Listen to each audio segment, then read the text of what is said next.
Assalamualaikum warahmatullahi wabarakatuh. Kali ini Miss akan menjelaskan tentang media komunikasi humas.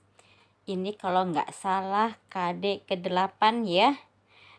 Miss ambil PPT yang sudah dibuat oleh Tiara, Rosa, Suci, dan Yogita. Perhatikan baik-baik materinya. Miss ambil ini karena cukup banyak dan cukup lengkap. Kita bicara media dalam komunikasi yang digunakan oleh mereka yang bekerja di bidang kehumasan.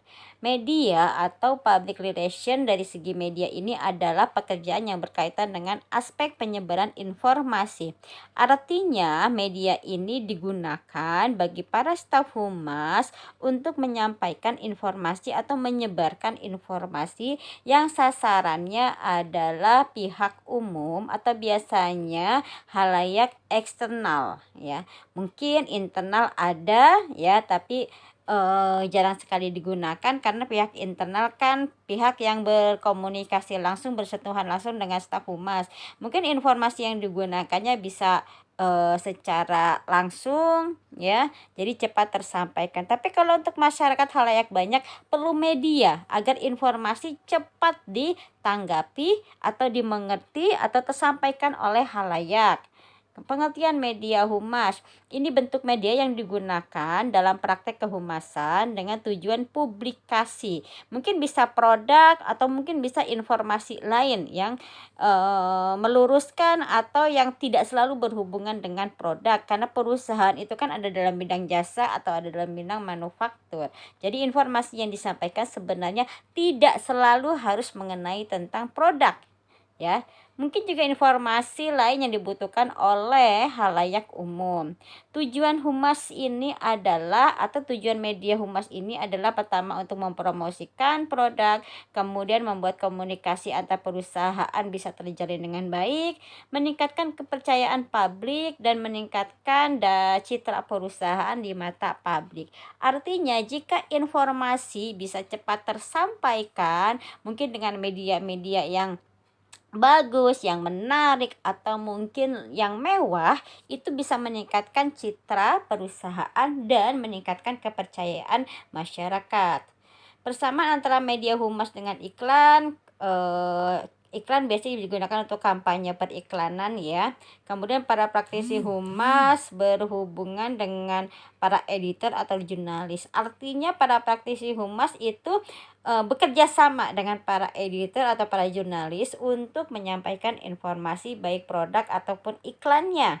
Kemudian iklan biasanya jauh bersifat komersil atau lebih komersil dibandingkan dengan kehumasan. Kenapa? Karena penyampaian informasi humas tidak selalu berbicara tentang produk.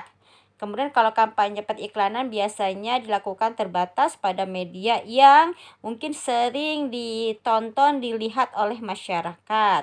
Tapi kalau mungkin informasi kehumasan bisa menyeluruh dengan menggunakan media-media yang lebih luas lagi.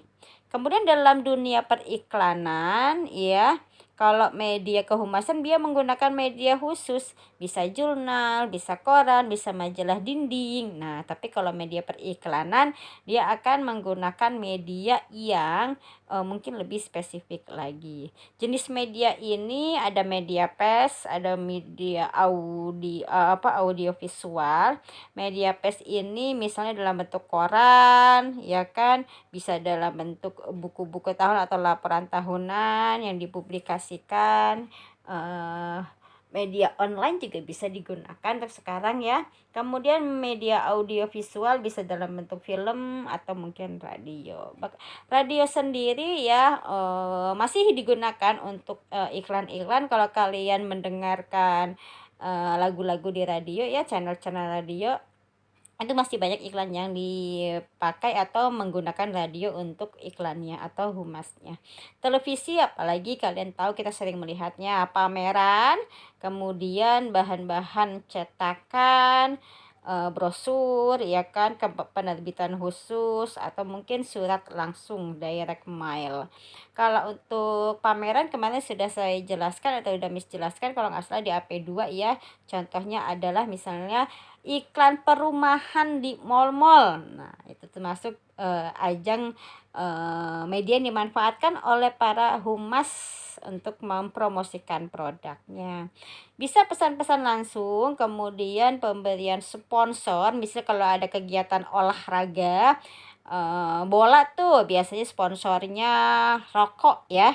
Nah itu kan sebagai ajang sosialisasi.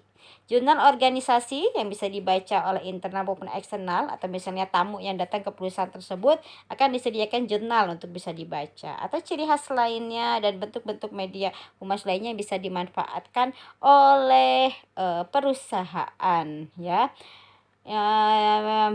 Jenis-jenis media internal di sini ada bisa papan pengumuman, mading kita mengenalnya ya. Jadi jurnal internal, mungkin radio khusus, ada perusahaan yang besar yang punya radio khusus di dalamnya, kata stasiun radio khusus ya.